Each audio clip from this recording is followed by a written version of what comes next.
Tofa wata sabuwa yanzu 'yan bindiga sun kai wani mummunan hari inda suka buɗe ma mutane wuta a masallaci, kamar dai yadda mazaunin garin ya faɗa. Ya ce suna cikin sallar asubahi ne waɗannan 'yan bindiga suka kawo hari, wanda suka riga suka tafi masallaci, inda ya ce da dama an kashe wasu daga cikinsu, sannan kuma aka yi garkuwa da wasu. Ya ce baccin sun gama kashe masallata sannan kuma suka dawo cikin gari, inda duk wani gida da suka samu za su banka ma gidan wuta, sannan kuma wanda ya yi yunƙurin ya fita ya gudu shi kuma su harbe shi da bindiga. Haka waɗannan 'yan bindiga suka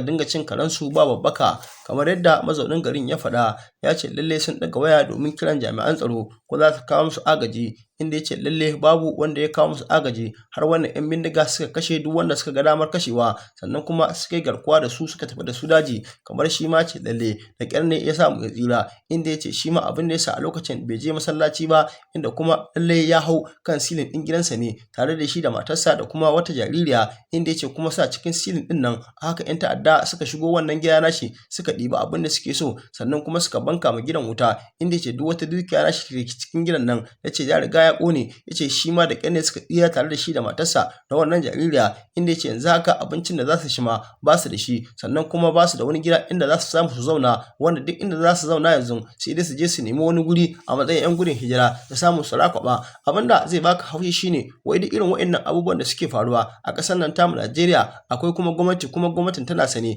amma kuma ta kasa ta ɗauki mataki. Su dai wannan 'yan siyasan za ka ga ko da wani lokaci lalle idan sun hau mulki, lalle mulkin nan shi kaɗai ne gaban su, wanda kuma wannan mulki lokacin da za su haushe za ka ji suna kirarin cewa lalle in sun hau mulkin nan za su taimaka ma talakawa, amma kuma wannan maganar lalle iya fatar baki ne ba har zuciyarsu ne ba. Domin yanzu shekara da shekaru a ƙasar nan tamu Najeriya ana mulkin demokradiyya, amma mulkin demokradiyyar talakawa ba wani amfani da suka da shi, wanda da dama talakawa sun sa cewa lalle wanda mulkin soja, domin ana ganin irin wannan har-hare da ake na ta'addanci idan na mulkin soja ne hakan ba za ta faruwa ba, domin an san soja lalle cewar ba wasa. Duk wanda ya kuskure ya ce zai mishi wasa take yanke zai kashe shi, tun dama mulkin soja an san cewar da ƙarfi ne ya karɓe shi, sannan kuma duk wani ɗan ta'adda da zai zo ta'addanci a ƙasa sannan za a yi amfani da ƙarfin mulki ne kawai a kashe shi ba tare da an ɓata lokaci ba. Amma shi mulki na farar hula ko da wani lokaci irin waɗannan azzaluman za ka ga sun zo sun yi zalunci, kuma ko da an kama su za a ce lalle sai an tsaya an yi shari'a, wanda kuma ita shari'a dole sai ka nemo shaida, wanda kuma a ƙarshe ko da ka kai mutum kotu idan baka samu takamaiman shaida ba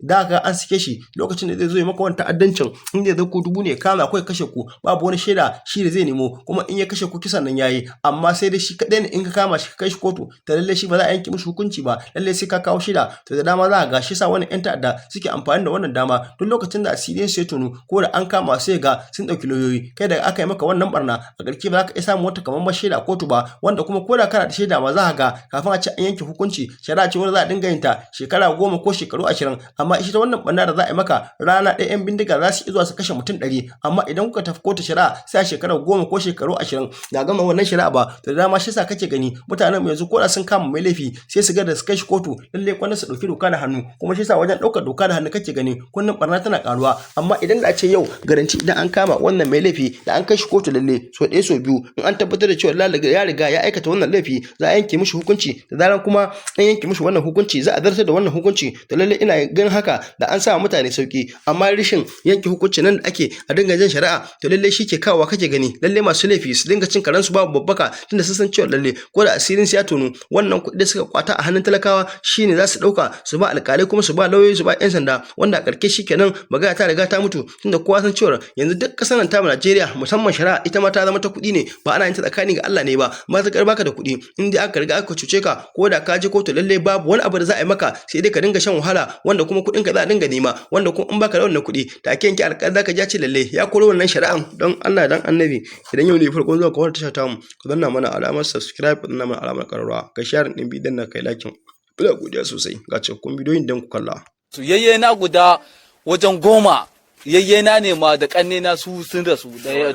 da babana, da kwai baba mamman, da kwai Shamsi, da kwai Isa, da kwai Gadda, da kwai Sagiru, da kwai Dangwati, da kwai Inusa, Anas Mustapha ɗaya ne daga cikin magidanta sabon aure a garin na gidan Mantau da ke ƙaramar hukumar malumfashin jihar ta Katsina. Ya bayyana yadda ya tsallake rijiya da baya a lokacin da waɗannan masu garkuwa da mutane suka afko garin nasu. Sai dai ya bayyana cewa a kan idansa suka ƙone masa gida tare da hallaka 'yan uwansa sama da mutum 10. Sunana Anas Mustapha. A ina muke nan? A gidan Adamu Mantau. Wane gari? Mai gidan Adamu Mantau. Wane gari kenan? Mai farin kai. Me fara nan? To wallahi dai karfe 5:50 kusan da 5 haka muna kwance haka gida, wasu sun tafi masallaci, kawai sai dai muka ji harbin bindiga, an rike bindiga haka sosai haka, tun farko ma za ta irin tashi 15 din haka. Muka dai kama salati, to ashe 'yan ta'adda ne gaba ɗaya sun zagaye mana gari. Kana ina kai lokacin? Ni lokacin ina cikin ɗaki na, ko wannan ƙofa falon ban buɗe ba. Lokacin ina nan ɗaki na, ko ƙofa falon nan ban buɗe ba a lokacin.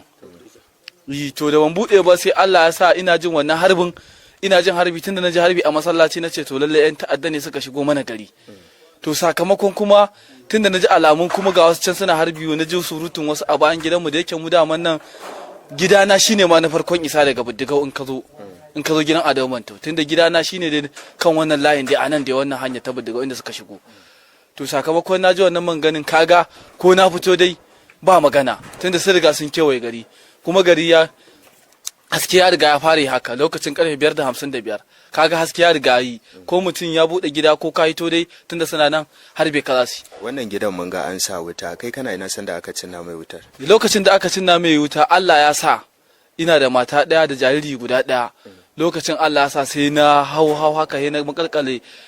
makalkale bango haka, sai na hau sidi. Matar taka da ɗan fa? Mata ta ɗana haka ita ma na ce ta kawo jaririn, na aje shi kan sidi, Allah ya sa bai huka ba, na ce ta kawo hannunta. To da ta kawo hannunta shine na ce to ga nan ta tare nan shi, saboda me, tunda mutanen suka naji suna buga gida, in suka shigo gidan nan ni dai na san kashi na za su, ita kuma ta yaza ta da ita, sakamakon ni namiji ne. To lokacin da ya zama na sun shigo sun barke gidana, sun ebi kayanmu na komai da komai, sai ya zama na sun sa wuta. Lokacin suka sa wuta, Allah ya sa wutai suna ƙarshen tafiya ne, domin wanda wani gidana da wannan yayan na bayan nan za ku gan shi, wanda a ƙone shi. Lokacin Allah ya sa sun riga sun gama ta'addancin, ya zama na gidanmu su ne na ƙarshe, dama su ne na farkon shigowa, su ne na ƙarshen fita. To sai ya zama lokacin da wuta kafin ta ƙara ƙarfi, kafin ta fara ƙarfi, Allah ya taimaka na sakko, da na sakko din ma ban yi ta waje ba, saboda me suna nan ba su kai ga tafiya ba, sai dai na rabe a lungu inda zafin wuta ba zai kai min ba. Kamar da me ka rasa a gidanka? To na hada hatsi amfani ba komai ma gidan, da mashin, da kwai mashin, da kwai hatsi,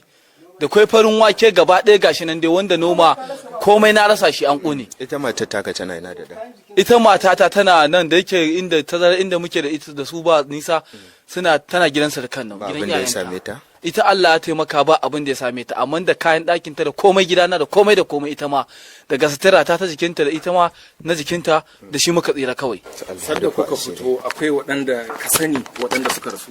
Da akwai waɗanda na sani mana suka rasu, yayye na guda wajen 10, yayye na ne ma da ƙanne na su sun rasu, da babana, da kwai baba mamman, da kwai Shamsi, da kwai Isa, da kwai Gadda, da kwai Sagiru, da kwai Dangwati, da kwai Inusa, da kwai wani yaro da ake cin baban yara da Abdulhadi, da Balarabe, da kuma Idi, da kwai Haruna ma, da kwai Murtala. Allah ya gafarta musu. Amin ya Allah. Kuma Allah ya mai muku da abin da